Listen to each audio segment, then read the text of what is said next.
in reference to something that was just mentioned there, I want to direct your attention to an article that came to mind that it appeared in July 22nd, 2022 issue of the New Yorker magazine, which is rather left-leaning, but nonetheless it gave a very positive overview of a reporter from the New Yorker that attended the Palm Beach Boat Show that year, and gave a really refreshing view of the yachting industry as opposed to the article that appeared recently, the saying we're just a bunch of polluters and all that. But nonetheless, you need to look that article up and read it, because you get into the mindset of a yacht owner.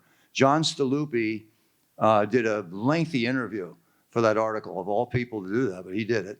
And the mindset of a yacht owner, and he's a speculator, and he's been great for this industry in and out with yachts, about how he felt about waiting a long time as opposed to buying an overpriced yacht now.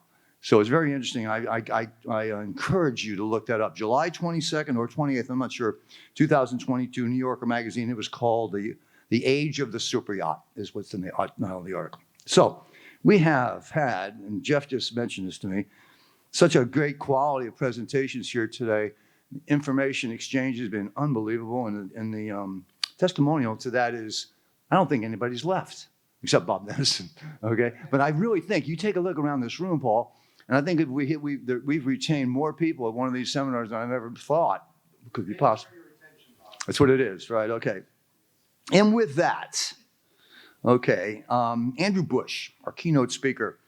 I want to make sure that you hear about him. He's quite impressive. He's the former first chief market intelligence officer for the U.S. government and the economic futurist of AndrewBusch.com. For the CFTC, he was charged with improving and enhancing the government understanding of markets and the economy. He's done presentations for the White House, U.S. Senate, SEC, Federal Reserve, U.S. Treasury, on and on and on. He's the author of the book, World Event Trading. Maybe he brought some with him and he could sell it to us or give them to us. It didn't sign. Well, we can order it up from Amazon, right? Okay. But World Event Trading, covering large crises like infectious disease outbreaks and war, and the impact on the economy and markets. Please welcome Andrew Busch, our keynote speaker.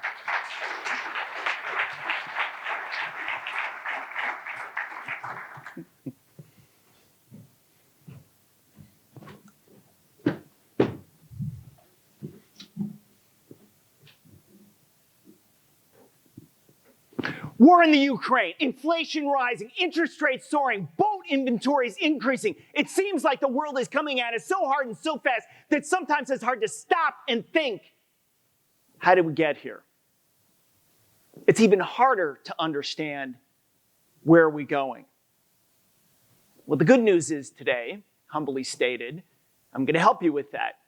In my 40 years of studying the economy, politics, and the markets, the thing that I've seen that is missing from most presentations is context.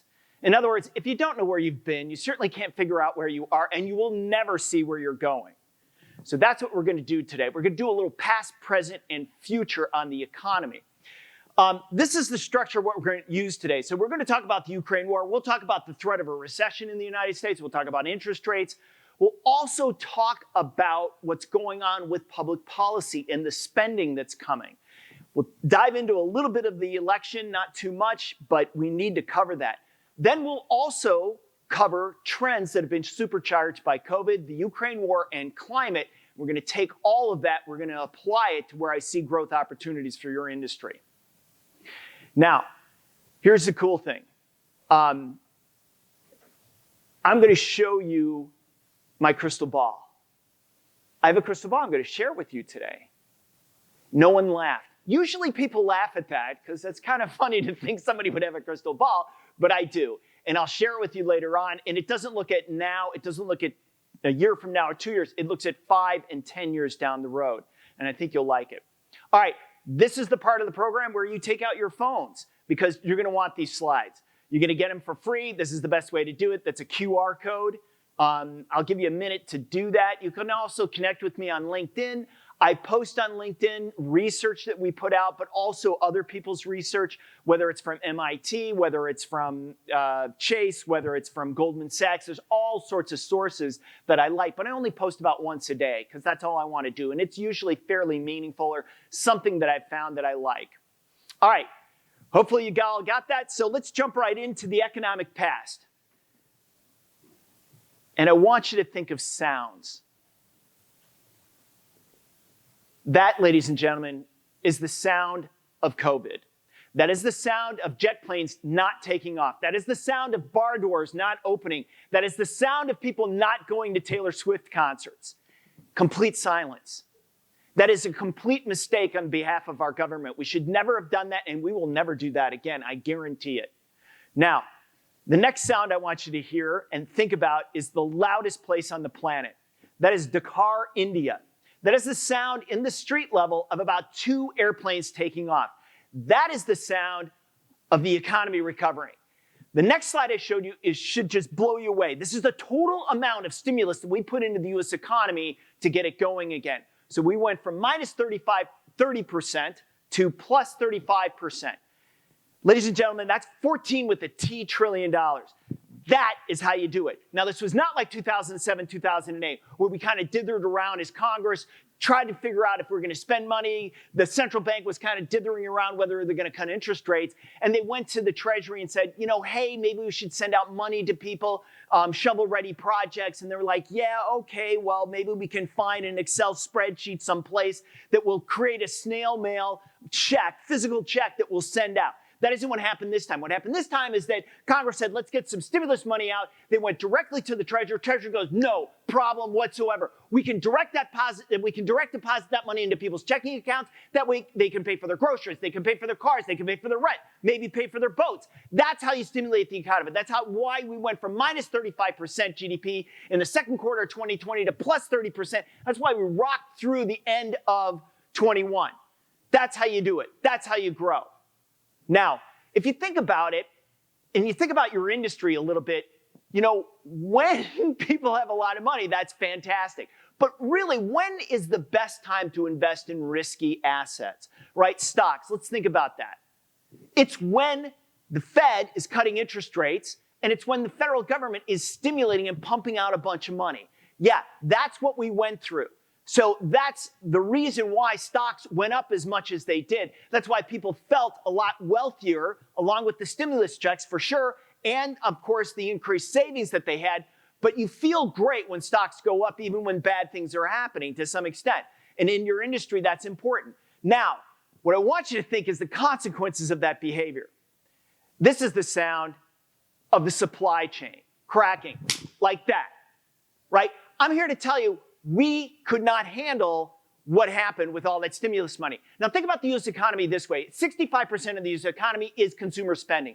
Of that consumer spending, 70% is services and 30% is on goods. Well, if you can't spend money going out, you can't take a vacation, you can't go to a bar or a restaurant, that money spending starts to come down. All of a sudden, on the other side of the equation, goods spending starts to go up a little bit, and it went up by about 5%. And I'm here to tell you, we could not handle that globally to have that shift in consumer spending. That's why we had all those problems in the supply chain. That's why it cracked. Think about it. We started COVID with the trade war between the United States and China going on. Then we had China shut down. Then we had the US shut down, the EU shut down. Then all sorts of bad things started happening. A ship got stuck in the Suez Canal. Craziness, right? Just crazy. I'll give you an example. So my wife and I, we used to live just outside of Chicago. And so we were like, okay, we found out she could work from anywhere. And I run a small consulting business, so I just needed a good airport, right? So we're like, okay, let's sell our house in Chicago, right? In the beginning of 21, but let's be smart about it. Let's do this. Let's move down to North Carolina. But before we move, let's sell our furniture. And what we'll do is we'll order new furniture when we get down there, right? It was a good game plan. So we ordered a sectional in April of 21. Guess when it showed up? It never did. Never showed up. We had lawn furniture in our living room for a long time. We had to actually go out to stores and get that. But that's emblematic of what's going on in the supply chain. That's really bad, right? And so it took a while, and I was glad to hear someone up on the stage just recently, they were talking about getting more and breadth of suppliers, right? That's the key to this thing. What happened was it was just like Lehman Brothers back in 2007, 2008, right? With Lehman Brothers, you didn't know all the tentacles of Lehman at that time, right? People didn't know what was on each other's balance sheets. It's kind of the same thing with supply chain. You had all these different suppliers maybe giving you like a bathtub ring for the jacuzzi in the big yacht, and all of a sudden that supplier is shut off and then you can't complete the order. That's kind of what was happening. So we had way too much like just crazy tentacles going out with our supply chains. That's changed quite a bit. But that's what really, in the past, that's what we've discovered, what was going on with the economy. All right, let's talk about the shift. Now, I talked about this 70-30 thing, right? We're now going the other way. Manufacturers have had it fantastic for the last 2 years. I'm sorry, I hate to say this, but like that was the heyday for when people could not go into work, or you weren't traveling into work and you had extra money and you're like, some of the only activities you could do were outside. So it was great for boating, it was great for golf, it was great for RVs. All sorts of stuff was going on with that. Things have shifted. And this is what I'm talking about. So the PMIs, Purchasing Managers Indexes, if you've been in the manufacturing sector, maybe not in the luxury yacht space, but in other manufacturing sectors, you felt like you've been in a recession for the last 6 months because things have changed significantly, especially with the Fed raising interest rates. Now, on the other side of the equation, services have been kicking butt, right? We're all here at a conference center. This is not unusual anymore. People don't say, do you want to do it live or virtual? No, everybody wants to meet in person.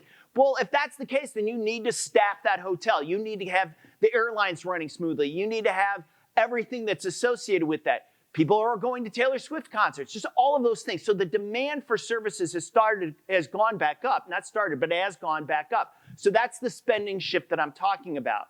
And this is a really important concept for you to understand because it feels bad, but if you look back to see where your sales were at 2019 versus where they were in 21 and 22, it's not so bad, right? Maybe it's down 20%, into 23, but that's still above 2019's level. So keep it in perspective. This has been a golden time.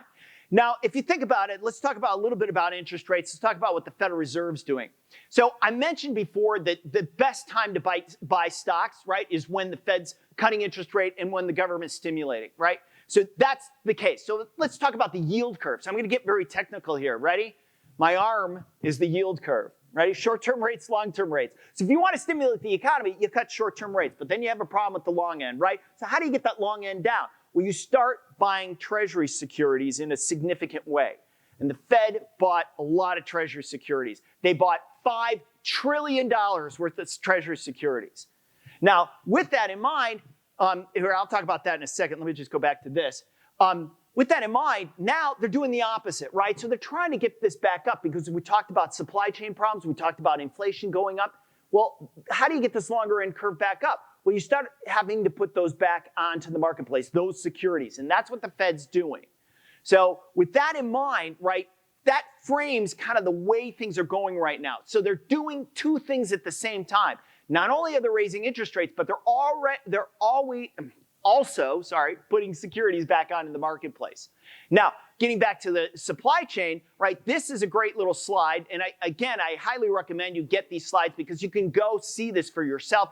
At the bottom of a lot of these slides are the URL codes for where I got the information. Now, with this one, this is the Global Supply Chain Pressure Index. This comes from the New York Federal Reserve. It's a really nice index. It includes all sorts of things like container costs and like that. So what we've seen here is that it's dropped dramatically. It's down, 140% from the peak in December of 21. And if you think about containers, right, they went up to about $20,000 per container in December of 21. They're now back to $2,000. So that's part of the adjustment process that I'm talking about when it comes to, services versus goods.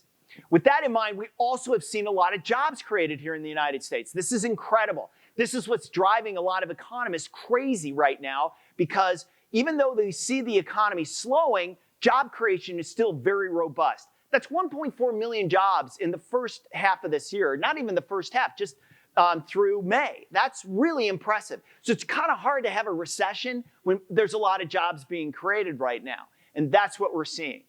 So with that in mind, we also see the demand for labor remains quite robust. If you're trying to hire somebody right now, it's really been problematic because number one, there's a dearth of workers, and number two, they're very expensive to get them.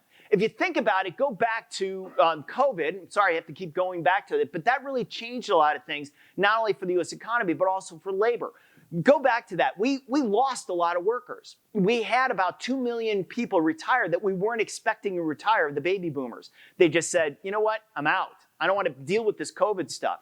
Then you had the border close, and that took out another 500,000 workers. And then you had COVID kill 1 million people in the United States, of which half of which were working age. So now you begin to understand the scope of the problem when it comes to labor force. And that's where we're at. So if you don't have as many workers and there's a lot of demand for them, price goes up, so does inflation. And this is where the Federal Reserve made a huge error back in 21. So there were a lot of people writing back then when they were passing the American Recovery Plan, the Biden administration's first big spending plan, was that, hey, look, we're growing at 5%. We don't need to spend another $1.7 trillion. They moved forward with it. That's fine. That's their prerogative. But the Fed did nothing. They sat on their hands and they said, the supply chain thing, that's what's really driving everything. We don't need to do much right now. Just a complete colossal mistake. My recommendation for the next president that comes in is to fire everyone on the Federal Reserve because they totally blew it.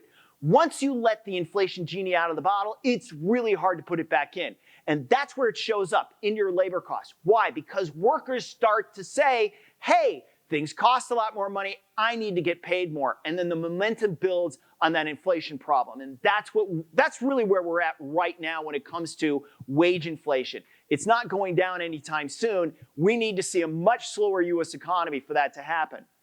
Now, there's a lot of workforce challenges. This is the JOLTS survey. This is the number of jobs that are available right now. It's actually 2.5 million above 2020. In other words, there's just a lot of jobs available. It's almost 2 for 1, 2 jobs available for every worker out there. So if, again, you're feeling this if you're trying to hire people, especially in the manufacturing sector, but also overall in the economy. So this is just perpetuating the inflation that we have because workers can demand more money for their work. Inflation. And this is interesting. So we talk about the transition between, from services to goods and then back to services. Well, on inflation, what's interesting is that's staying pretty high. Now, the Fed is targeted about 2% on inflation. Right now, we're at 4.9%. We're significantly above it. And it's starting, it came down, but it's slowing as it's going down, meaning it's staying pretty sticky. Now, the wages are a component of it. But what was really interesting to me when Mr. Bragg was speaking about what was going on with prices in your industry, it is emblematic of what everyone else is doing. It's price versus volume. Think about that for a second. Price versus volume. Large companies have been taking advantage, every company, not just large, but every company's been taking advantage of these dislocations, whether it's supply chain, COVID, Ukraine war, whatever, to raise prices. It's really weird because in the past, you couldn't unilaterally raise your prices because people would say, I'll just go to your competitor. But your competitor is doing the same thing. What they're not doing is reacting to the drop in volume. They're saying, hey, we can make a lot of money at a lower volume. And that's what they're doing. Now, it's interesting in your industry because inventories are starting to build. So that adjustment process hasn't yet hit yet. I think everybody's kind of seeing how far can this go. Can we maintain prices at these levels even though inventories are starting to rise? I would say to you this. I don't think that's going to last long. I don't think it can. I don't think you can sit on inventory for a long period of time without it start to cost you a bunch of money at 5+% Fed funds. That's where the rubber meets the road. Now, this also meets the road on productivity as well. We'll get into that in just a second, but let's talk about where the Fed is right now. As I mentioned, they're raising interest rates. They're putting securities back on the marketplace. I expect them to continue to raise interest rates. They have a meeting next week. We're at 5%. they could also pause, but they got to go higher than 5% because it's really not getting them to the promised land of really reducing inflation just yet for all of those reasons I just mentioned. The other thing that they're doing, as I mentioned also, is their quantitative tightening. That's putting securities back onto the marketplace. When I was in government, this is the last time it happened, and back in 2018, it created all sorts of chaos within the financial markets. It's pretty much doing the same thing right now. There's a lot of volatility going on, both up and down in the financial markets because of what the Federal Reserve is doing. It's creating a lot of uncertainty. And that's where bad things start to happen eventually, but this is interesting. Now, the weird things are going on. Right, so the sentiment overall is really bad. This is the University of Michigan consumer sentiment. That's on the left-hand side. That's down, significantly below where we were prior to 2019. But the spending levels are holding up pretty good right now. Now, maybe they are definitely drawing upon those excess savings to keep their spending levels up. But inflation is really hurting the middle class, it's middle income, and it's eventually getting into a lot of other areas where it really starts to reduce down the buying power of what somebody can get from the amount of money that they have. So keep that in mind. Inflation it's just insidious. You cannot let it exist in the economy because it just wrecks so many things. It's so hard to plan into the future. If you're going to build a manufacturing plant, how do you look at those costs? What do you project out? Like, what are your capital costs? What are the inflation? What's the labor that goes into that? If that's all in flux or all continuing to increase, pretty soon you're like, why would I build that thing? And that's really where bad things start happening for the economy overall. Now, I will also tell you that we had, obviously, a few banks fail, and that's never good for the economy. Where this shows up in is the regional banks have seen their prices decline rapidly, and they've held in there a little bit recently, maybe recovered a bit. But what's happening within those banks is that they're going back and saying, look, we don't want to be the next Silvergate. We don't want to be in the next Silicon Valley Bank. So they're telling the people that are lending within the organization, hey, pull back. Let's wait and see. Let's not extend that loan. Or if we do, it's going to be much higher from where it was. Now, this is where commercial real estate is going to have a problem in a very short period of time. Go back and think about, okay, well, commercial real estate, their leases, right, that they have are usually 3 to 5 years in length. Well, if you're prior to 2020, those leases are coming up now, and they're coming in at the end of 2024. And we just saw a major hotel chain give back the keys in downtown San Francisco on 2 big properties this week, as an example. And a lot of this commercial real estate is really the office stuff. It's the central business districts. And that's where the rubber meets the road. This is really a problem. I don't know when the last time you were in San Francisco or LA or Seattle or Chicago or New York City. Downtown, very different from where it used to be. It's an echo chamber to some extent. It's so different from, like, when I worked downtown in Chicago, it was very robust. A lot of companies, a lot of things. Now, not so much. It's not that they left the city per se, we'll talk about that in just a minute, but they've pulled back from the central business district where there's a lot of office space. And that's really going to hurt a lot of people. So this is coming. There's about $1.5 trillion worth of loans that are coming due over the next 12 months in that space overall. Again, that's relatively tiny, but the pullback affects a lot more people than just the commercial office real estate. And this is a good example. The public markets have run a lot farther than the private markets. In other words, like if you're private commercial real estate, you haven't had to adjust your price yet, right? You still have got liquidity, you still have people in there. Eventually, if people change their leases, then that changes the value of your place, right, of the commercial real estate. This is 4 commercial real estate groups, industrials, office and lab in California, that's ARE, major cities, that's BXP, and then office in New York. Office in New York is down, I don't know, whatever that is, 60% from the beginning of 2018. And this is what I'm talking about. That's in the public markets. They've adjusted. So these are REITs and ETFs. We know there's problems here. So that's kind of the big worry of what's going on when it comes to the credit crunch. Now, we also know that inflation is easing. There's no doubt about it. And I had that slide of CPI. It's definitely come off, but it's slowing. In the rental space, what we're seeing is that it's year over year, it's collapsing. but rental prices are still kind of holding in there. That's what this slide shows. It's hard to read. I apologize. These slides are the screen's very small, but this is Miami, Fort Lauderdale, West Palm Beach as an example. The median rent for for 2 bedrooms is $2,500. That's down 0.3%. The vacancy rate's at 7%, and the home ownership rate in this area is about 55%, which is really low. But you can see that it's starting to go down. Now, that's good news overall for people, for consumers, because they've been spending so much money on rent. It's really taken their money, their disposable income, away from spending on other things like boats. So we'll leave that, but I want you to really think about that price versus volume thing, because that's throughout all of the earnings that are coming out for companies. They feel like they can continue to do this. It's a good strategy, but at some point they're going to have a problem. Now, this is the part where I have to tell you my big economic secret. Ready? Here it is. Most economists are awful at predicting the economy.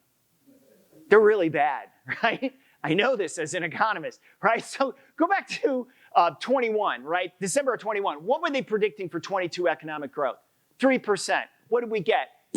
0, negative growth in the first 2 quarters of the year, technically a recession, right? So I guess my point is that they're really, really smart people, and I'm making fun of them. Like, these are the people from Harvard, MIT, all these really great places. They have these elaborate little models that are just fantastic for GDP. But you know what they're missing on their models?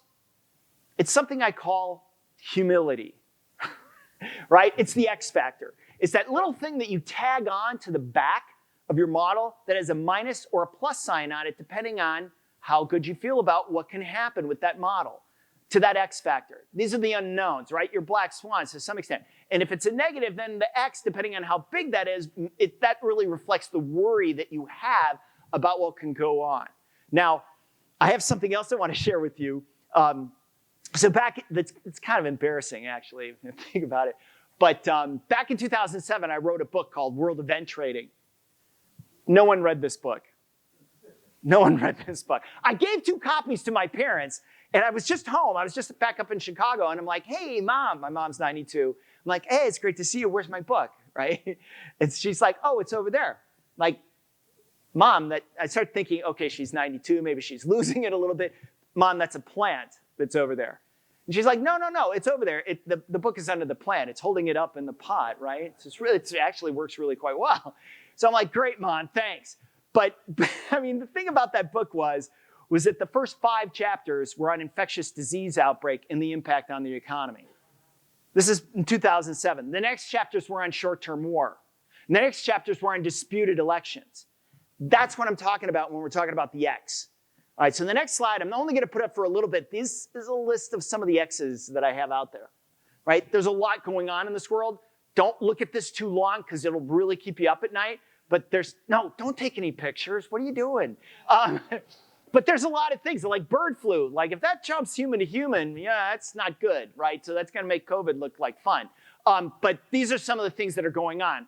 Obviously, there's a Ukrainian offensive that's just starting, or a counteroffensive that's just starting. So we're going to see how that plays out. There's all sorts of, permutations of what can happen there. The thing that worries me, obviously, is some of the things that are going on between China and the United States. Near misses that we've already had last week between some of the big ships that are in the East China Sea. So there's a lot of potential conflict. I'm not saying it's the end of the world. What I'm saying is, like, look, we're really stretched as the economy right now. These are the things that can negatively impact it. All right, with that in mind, this is the prediction. And again, I apologize. I didn't realize we were going to have such a small screen. But, this is growth predictions for 23 and 24. I'll just yell out what U.S. is. They're predicting from the OECD, the United States just to have 1.6% GDP growth this year and 1% next year. For the EU, they're looking at, where are you, EU? Euro area, like 1%, 0.9% this year, 1.5% next year. So a little rebound for next year. So this is like the generic of the generic economists out there. I think they have like 50 economists all working on that. So you can imagine they all have to come to some kind of an agreement about it, which means you get like basically the worst kind of prediction. It's like the middle of the road as you can possibly go. So I would take this with a big grain of salt. This is the thing that's interesting as we get into productivity and really labor hoarding. And this is what I alluded to before. Productivity has fallen. It's fallen quite a bit. In other words, every marginal unit of person that you hire, of labor that you hire, you're getting less and less out of them. Now, that's not good overall, unless you can increase your prices. But corporate profits are starting to sink because the volumes are going down. And that's where I'm worried about the overall US economy right now, especially the stock market. Now, I don't think stocks are going to crash or anything crazy like that.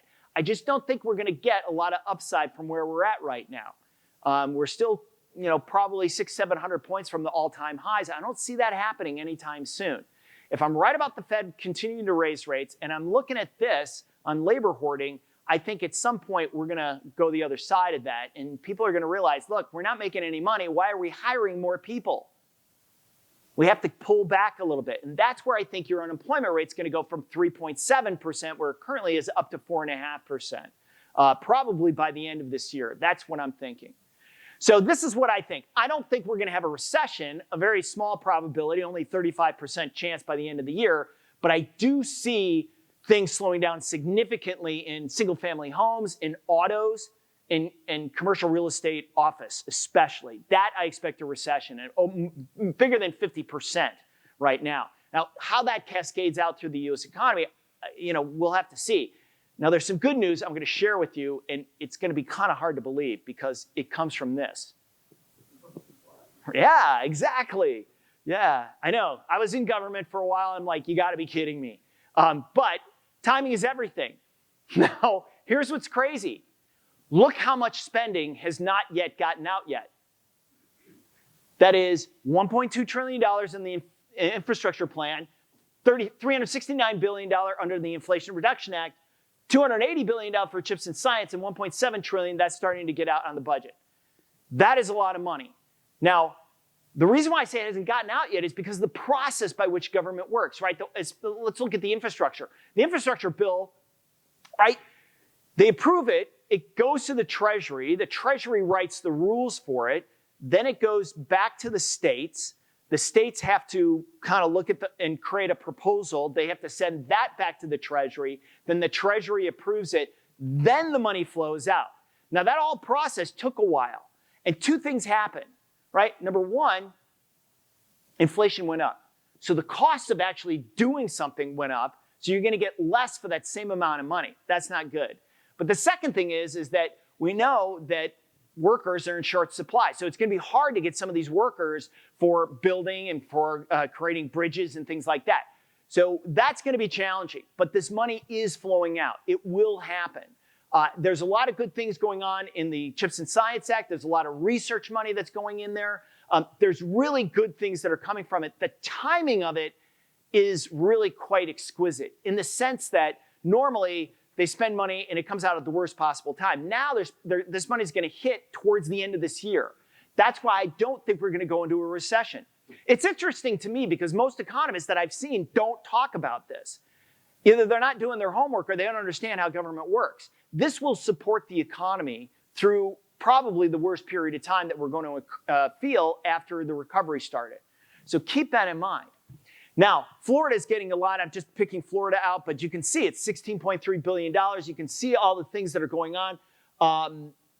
Cyber, also, a lot of stuff for waterways too in there. So this is good news for Florida and also for creating infrastructure that is hardened. That came under also the Inflation Reduction Act. There was money in there to create grids that are a little bit more robust, to harden them up, to make sure our bridges and roads can withstand hurricanes and things like that. So that's good news for Florida. Where things are bad right now is, with global hegemony fight between the United States and China. This is not getting better. It's going to get worse. As a matter of fact, as I mentioned, we almost had an incident earlier last week between two ships in the United States and China. I'm not sure how this is going to play out, but China, we've got a question of whether or not they're going to go after Taiwan at some point. They produce about 40% of key logic chips that if they actually shut down Taiwan, basically we're going into a recession within a relatively short period of time globally because of those chips are so important. Think of NVIDIA, right? So that's what's going on there. You really want to keep an eye on it. That's why it matters. That's why Taiwan matters significantly when it comes to this. I would also say that one of the biggest problems with China that we've seen is that they have changed, really since 2012, they've changed their approach to their economy. It is no longer growth, growth, growth. It's now culture. It's now focused on stabilization of the society. That's a very different type of approach. That's where Xi Jinping has changed his approach. Now, the reason why I mention that is because I speak to a lot of people who are looking at putting plants in China or who have plants in China. My point to them is this, like, look, do it with eyes wide open. If your suppliers are there, do it with eyes wide open. You better be keeping track of what's going on with Taiwan because as soon as that blows up, you're going to have a problem. You're going to have a problem getting anything out of that country. You're going to have a problem getting anything into this country because of that. So keep that in mind. I'm not saying don't do it, but put the risk premium on there that's appropriate for doing business in China. On the other side of the equation, obviously EU and the United States have a much closer relationship. You know, when you have an existential threat at your doorstep, things change. Where we see the biggest changes is in defense spending. My company, AndrewBusch.com, we did a whole thing on defense spending, whether it was Japan, China, Germany, you know, Sweden. Everyone's increasing their spending. I mean, especially Japan. That's crazy. They haven't spent anything on defense in such a long time. But Germany is going to spend $100 billion. Now, that's great for the military. It's great for providers of material. It's great for drone producers, as an example. So that's something that's really interesting to me. That will also support the economy overall, but it's just another sector that will outperform going forward. Now, we avoided the debt ceiling debacle that was kind of a train wreck that we all could predict wasn't going to happen, or at least it didn't seem to me it was going to happen. But the outcome of it is really interesting because this is what I've been telling audiences for some time. Kevin McCarthy couldn't have it both ways. You can't do a debt deal, a debt ceiling hike, and keep your job. And right now, that's where the rubber meets the road for him, because conservatives within his Republican Party, the Freedom Caucus, has basically blown up the House of Representatives. They can't do any business now. They have decided, this group of people have decided that they're not going to move forward on anything because they're letting McCarthy know that they're unhappy with this debt ceiling hike. They don't feel like they got enough for what they did. And it'll be interesting to see how this plays out. My guess is it should cost him his job. That would be my guess, that they'll vote him out. Create a little bit more turmoil there, as if we don't have enough in the United States. But that's something, you know, the debt ceiling has been hiked until 2025, so that's past the next election, which is good news overall. So let's talk about the elections, right? See that tagline, what does that say? 80s reruns. Why do I have 80s reruns up there? Because both of these candidates will be over 80 when they're in office. Yeah. I mean, there's a lot of really good 80s reruns that I like. But no, I mean, this is sadly true. These are the candidates. I'm here to give you the bad news. They're going to be the candidates for the Republican and the Democratic Party. I don't see a way around it. There's like everybody and their brother becoming a Republican candidate right now. It's like a repeat of 2016. It's like dudes and Nikki Haley and whoever else. Like, what are you thinking? Like, I guess everybody, the play is that they think Trump will go out because of all these court cases that are going against him. I'm here to tell you some interesting news. Even if he's convicted, he can run for president and win. Legally, he can do this. And it's happened before. Not winning, but you can run from prison. Yeah, and I think it was in the 20s, there was a socialist candidate that did that. Got 1 million votes. That's pretty good. But I've got some other news for you. Now, depending on where you sit, on which side of the equation here, you may like this, you may not like this. If these are the candidates, I'm pretty sure Joe Biden's going to win. And if Joe Biden wins, you're going to have a unified Congress. And if you have a unified Congress, then you better start thinking about what their tax plans are. because this is what Joe Biden told us his tax plans are in his budget. He really wants to increase taxes on a lot of people, especially the wealthy. There's a little component in there that I think is really interesting, 20% tax on unrealized capital gains. Now, I'm a University of Chicago guy, so we have a name for that at my university. We call that theft. Yes, we do. That's exactly right. It is theft. Because as anybody who owns a house knows, like, what's the value of the house? Whatever somebody else pays for it, right? And it's the same thing with a used boat, same kind of concept. Well, what happens if you pay taxes on something unrealized and then you realize it and it's significantly below where you paid the taxes on it? Do you get the money back? I doubt it. Yeah, that's not going to happen, right? So this is where I think some of the big problems come in. And we have the Tax Cuts and Jobs Act. That was the law that was passed in 2018 that cut tax rates for the upper income and middle income workers as well. That rolls off the books in 2025. So that's what this next election's all about. So keep that in mind as we're looking at these candidates, as we're looking at things that are happening. Besides Joe Biden stumbling on stage, these are the things that are really top of mind for everyone in this room, I think.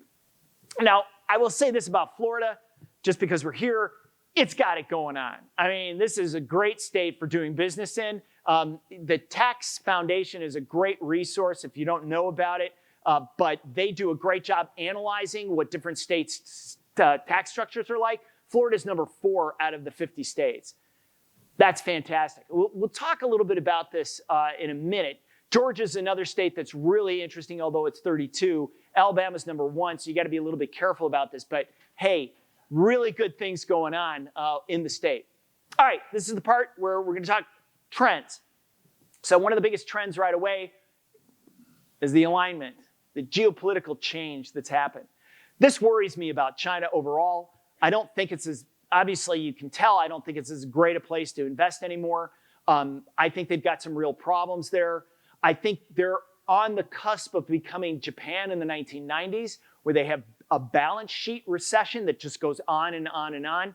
By that, I mean that when you have, as a company, an existential experience like you're going to go under, you stop hiring people, you start to shrink your balance sheet, you shrink your debt, you shrink the number of employees you have because you feel like you got to stay in business, right? That's what you do. Well, that's bad in the long run if you start doing that. It really creates the conditions where you just don't grow for a long period of time, and that's what happened in Japan. That could be happening right now in China. We'll see where this plays out, but that's been the focus of the Chinese government, to reduce that down.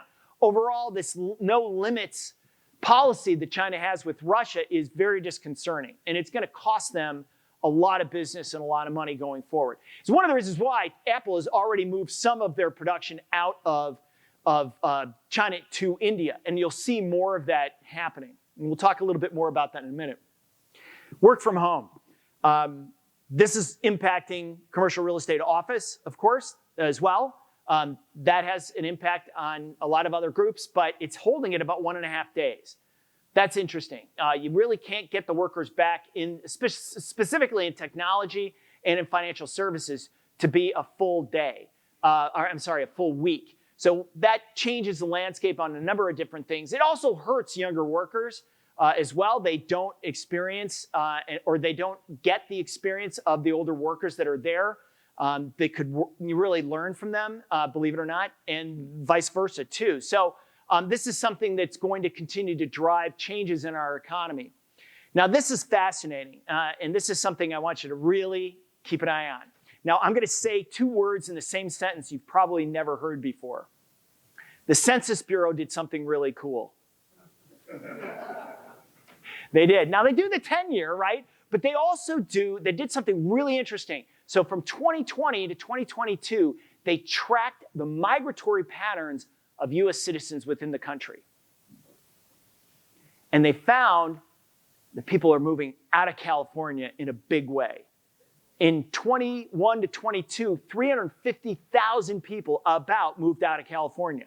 Where did they go? They went to Florida, they went to Texas, they went to North Carolina and South Carolina, and to Arizona. Now, that is a trend that we're going to continue to see going forward. Out of the North, out of the Midwest, down to those states, over to those states. That has huge implications for selling, doesn't it? And for marketing. Where are your marketing dollars going, right? Do you want to put them in a state that's losing workers? Probably not. You want to put it where they're going to. As I tell people in North Carolina, it's so much easier to sell when there's more people, right? It's pretty basic. But that's what's happening. And I think it's really important to think about this going forward. Now, there are all sorts of problems. And I was just on ABC News talking about Arizona. What did Arizona recently do? They just did it this week. Kind of crazy. They signed the governor signed a decree saying that if you want to build multifamily and single-family homes, you have to guarantee water for 100 years for that development. 100 years. Yeah, how do you do that, right? It's really hard. So what does that do? Well, if you do that, right, then the cost of that goes up. Let's say you can secure the water. You go to another state or you go to a tribal community and you get the water supply, right? Either way, it costs a lot more money. So maybe you can build, right? But what happens is people stop building. Now think about this. What if that continues? What does that do for the homes that are there already? They go way up because the demand is there and the supply is not. And that's what's interesting about this. And that's what I told them. I said, look, it's going to hurt the overall economy because you're not going to build anymore. But really, it's going to hurt anybody who's trying to get a home here. And if you think you're going to get restaurant workers, if you think you're going to get car mechanics, you're going to think you're going to get any kind of middle income workers to stay in this state, you're wrong. It isn't going to happen. They have to move away. They have to go someplace where they can afford to live. And that's the problem when you're making government policy like 100 years. You have so many unintended consequences that go with that. But it's just, I understand what they're trying to do. I understand that there's a water issue, and I understand it's being driven by a lot of factors, climate included. But it's fascinating to see what the permutations will be.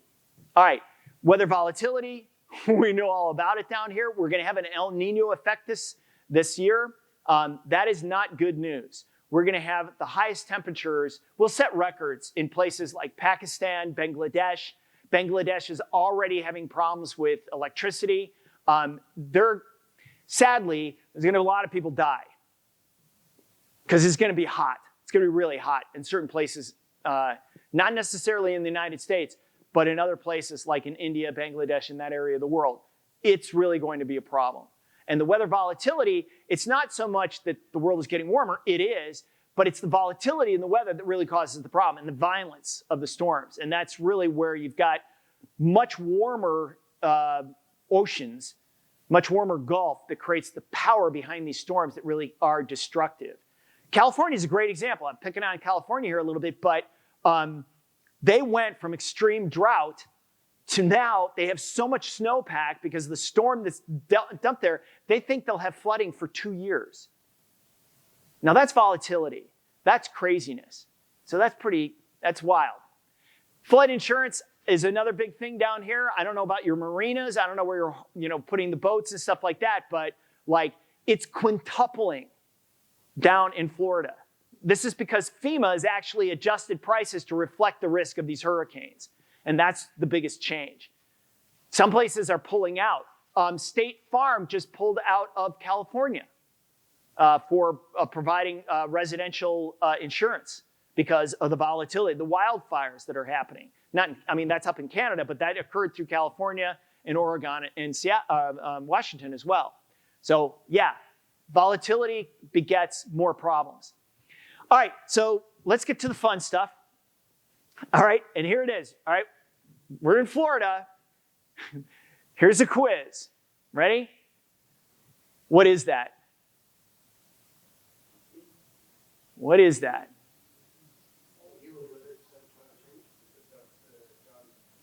That's what? The Dolly. Dolly. That's right. That's the Dolly Museum. Here's the follow-up question. Why does it look like that? Now, it looks kind of like that blue is kind of crazy stuff, right? That's cool. That's kind of Dolly-like. What's behind it? It's a concrete block. Why does it look like that? Because that sits about 100 yards from the shore. That's what I'm talking about when it comes to adaptation versus mitigation. Look, 1.5 Celsius is baked in the cake. That's going to happen. The question is, what do you do? You know, we're going to try to mitigate that, right? We're going to try to do things like go to EVs. We're going to try to reduce down greenhouse gas emissions. In the meantime, for your business, what are you doing to adapt to these violent storms, to what's going on? That's my question. Start thinking about this. Really start to put your noodle to work about how you can protect your assets, because this is coming. Whether it's a hurricane or whether it's a storm that just sits there and dumps and dumps and dumps rain for days. That's the kind of stuff I'm talking about. That's what I want you to think about as an opportunity, you know, not only for yourself, but think about your suppliers. Where are they located? Right? So as an example, in Taiwan, 2 years ago, they had a drought there. And they need 2 million gallons per day to make chips. 2 million a day. So all of a sudden, if you have a drought in Taiwan, you can't produce the amount of chips that you want. You got to start thinking about where else on the planet can you do that? And that's what I want you to think about. Like, supply chain isn't just about the cracks that occurred during COVID. It's about climate as well and the impact that that will have. Your logistics, right? Are they going through areas that are going to be flood prone? These are the kind of things I want you to think about. Now, the good news is that I got a couple of websites for you to check out. This is really kind of fun. This is called riskfactor.com. You can plug in any address in the United States, and you can find out the risk from flooding, wildfire, heat, and wind. That's pretty cool. Now, what's interesting is there's other websites that you can do this, and you can plug in an address, say on the coast of Florida, and it will tell you what your property value will, how much it will go down or up based off of climate. That's pretty neat. I did that for another client looking at what was going on the west coast of Florida, and some of these $1 million homes dropped by 30% by 2030. They're uninsurable, basically. I mean, depending on how close you are to the shore, you know, it's going to be really hard. All right, but holy smokes, there's some interesting things happening in your space, aren't there? Green yachting. I don't know, have you seen the Black Pearl? Anybody seen the Black Pearl? Yeah, that's really fascinating. I mean, to have like 0 emissions, to be able to move a boat like that, it's brilliant technology, just fascinating. And this is like basically millennials are telling you that they want, you know, their boats powered by green energy, whatever that means to them, right? You have to sort that out. Does it mean hydrogen? Does it mean electrical? Does it mean wind? I don't know. Maybe some combination of all three of those. They all have their challenges, right? Hydrogen has a challenge of blowing up, as an example. Batteries, kind of the same thing. Like we all take, you know, for granted some of these batteries that are interesting.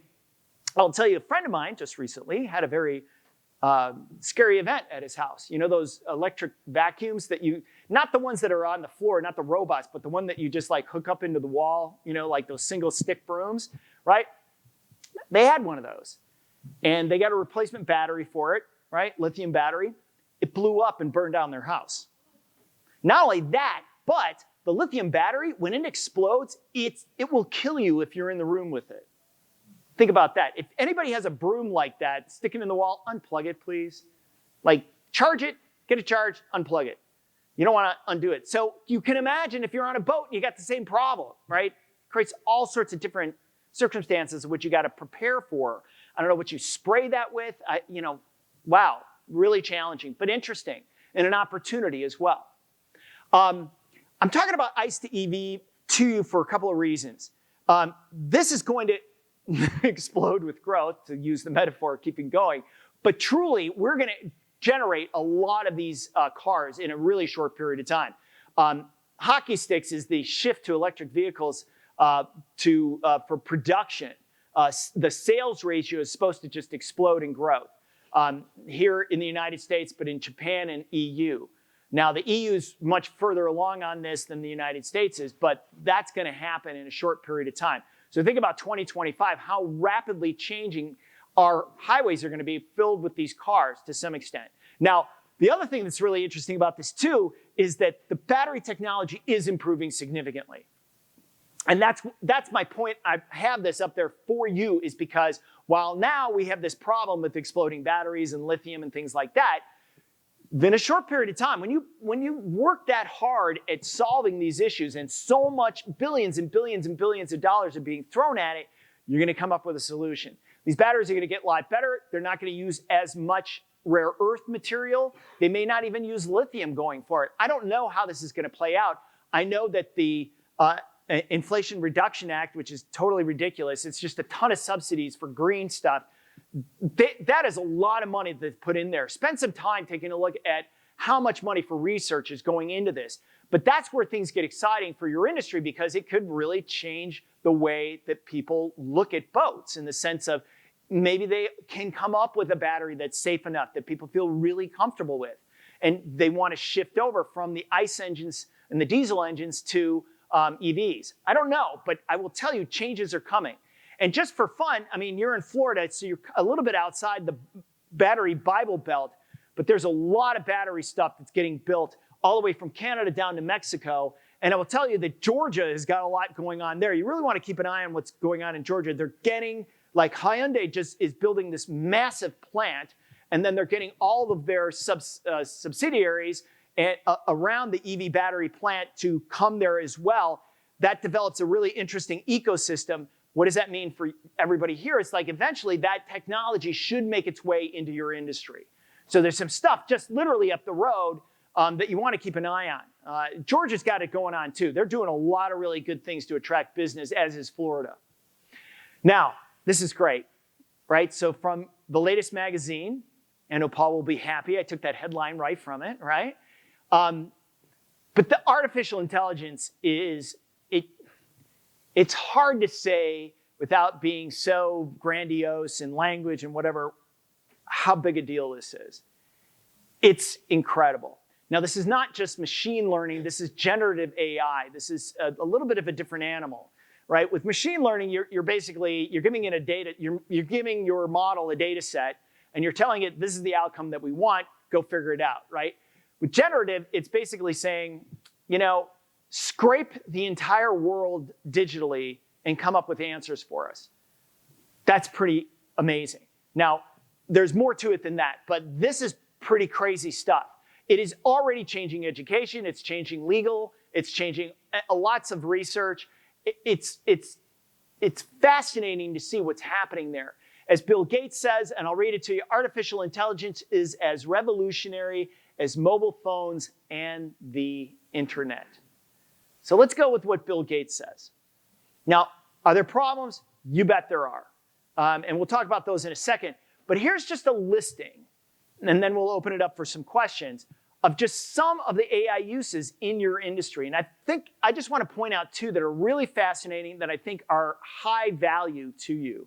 Well, one's high value, the other one's just kind of fun. Predictive maintenance.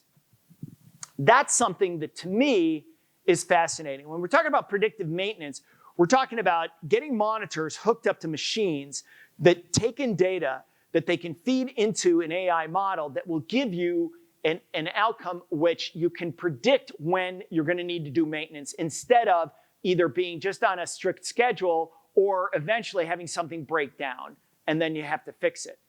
Now think about that for a second. Can you avoid a major breakdown in an engine? That's worth a lot of money. And that's what is really interesting about what's going on with AI in this space overall. Now, there's other stuff that's really interesting too. That safety and security down towards the end, that defense, that's defense against drones. Why would that be in the boating industry? Security, that's right, for sure. Yeah, privacy, definitely. Here's what I would say as well. And I highly recommend you read this. I don't have it in here. I had it for a speech I gave to the autonomous unmanned vehicle industry. What is going on in the Ukraine right now is fascinating. They are using every drone and every type of drone they possibly can to wage war against the Russians. They are taking agricultural drones, and they're finding a way via using 3D printing to put fins on a grenade so that when it can drop from the drone, it can hit a target. Just a little drone like that big. There are other massive drones for sure, but that's really interesting to me that they can do that they're so adaptive. What is going on in the Ukraine right now as far as the adaptation in real time with what they're doing, and they have all of these little pockets of manufacturing through 3D printing to create these devices that are killing a lot of Russians. They can take landmines and do the same thing. They've extended the range of these drones significantly, that they can go all the way into Moscow from where they're at. They couldn't do that before. And I will also tell you that the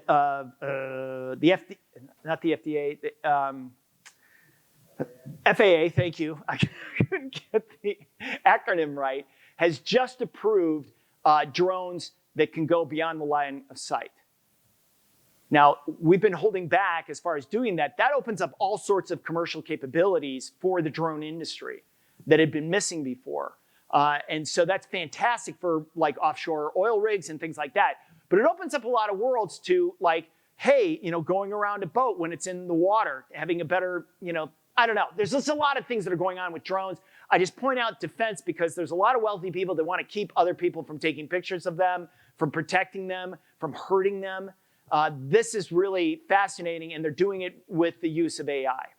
All right, with that in mind, look, the world is a very confusing place right now. But what I hope is that I provided at least a structure, at least a paradigm for you to look at how things are evolving and why they're evolving the way they are that will help you feel a lot better about what's going on in your industry.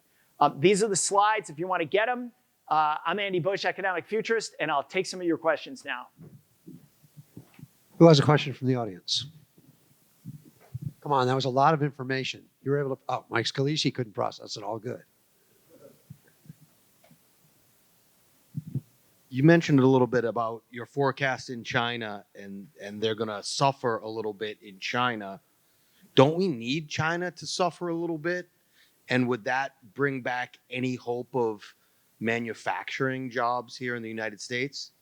Yeah, there's, and I didn't have it because I didn't think it was appropriate right now, but there is nearshoring, friendshoring, and reshoring going on in the United States right now. Some of that is being incentivized by the CHIPS and Science Act. We are seeing more of that. I mentioned Apple moving out of China to India, but we're going to see more people moving back here because there's subsidies to do it. But it's also about the supply chain, right? It's also about getting consistent access to manufacturers that aren't going to run and hide from you or engage in war with the United States. So yes, to your point, that's a really good point. The second part of the question, we have a lot of Chinese boat builders and especially Taiwanese boat builders.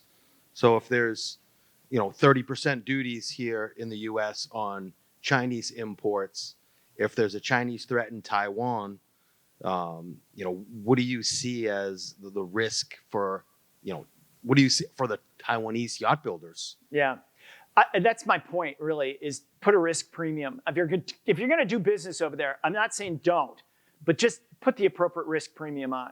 Know that this is a significant risk now more than ever when it comes to China and Taiwan. This may seem like a naive question, Andy, and it implies that I trust in the information that comes from the United States government, which maybe I do and maybe I don't. I would like to think I can. You talked about the financials in China. Do we believe them?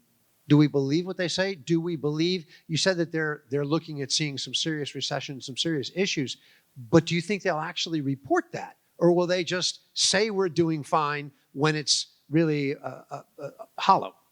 Yeah, and this is the thing that's been going on for some time. We know that they manage the numbers.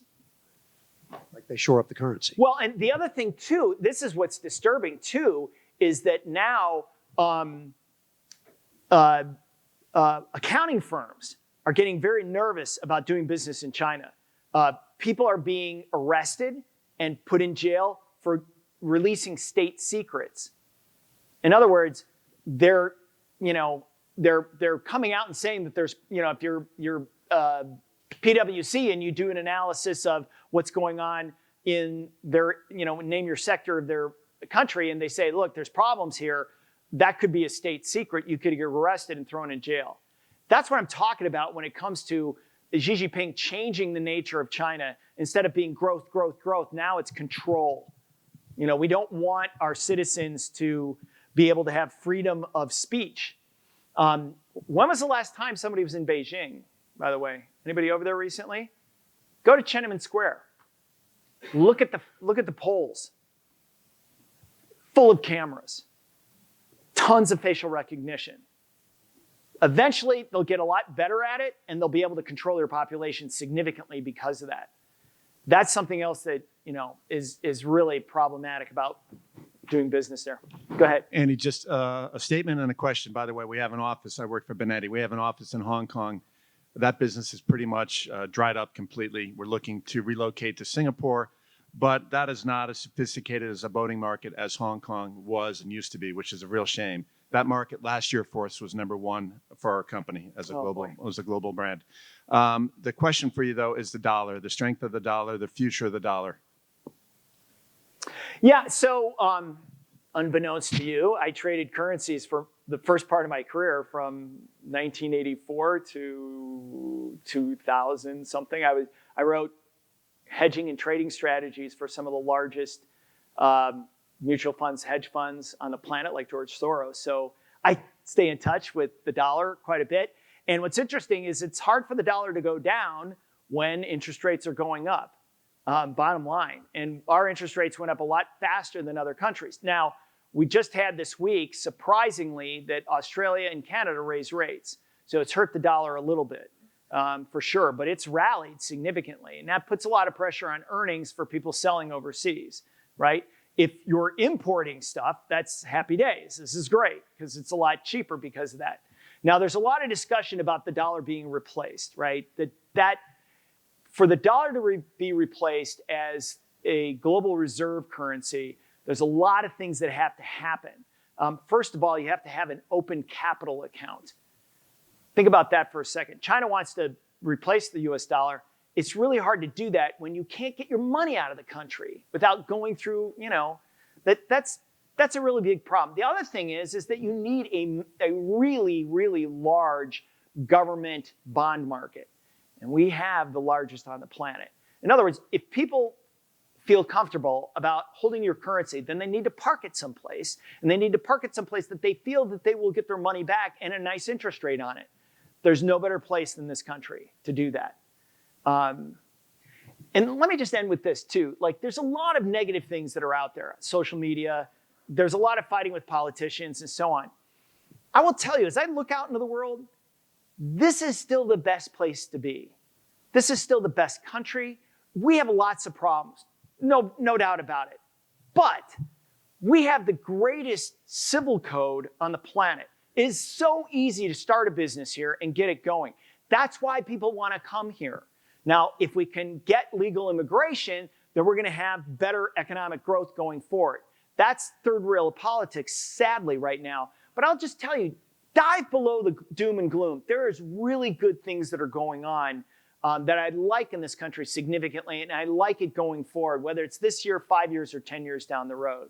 So that's my little rah-rah speech to send you out. If there's other questions, I'll take them, and otherwise, let's have a cocktail. Ladies and gentlemen, no better place than America, no better association than IYBA, and nobody better to tell you than Andy Busch. Thank you very so much.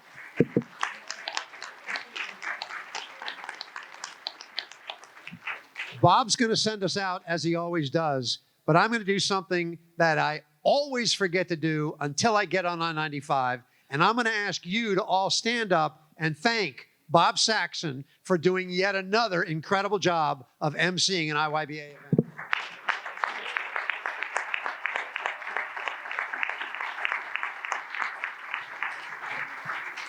Even King Jeff stood up for that one.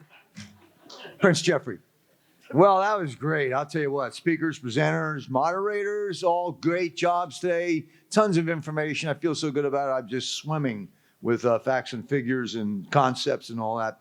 So special thanks to Robert Allen Law, Yachtworld, Marsh McLennan, UBS Patika Wealth Management Group, Blue Heron, IGY, Turks and Caicos. And my personal thanks to all of you for your attentiveness and treating me so nice by paying attention and not throwing things at me and all that good stuff. So go on out there and have a cocktail, and Paul will be standing by the door for anybody that needs a hug on the way out. Pink sheet. No pinky, no drinking. Okay? Change moderator.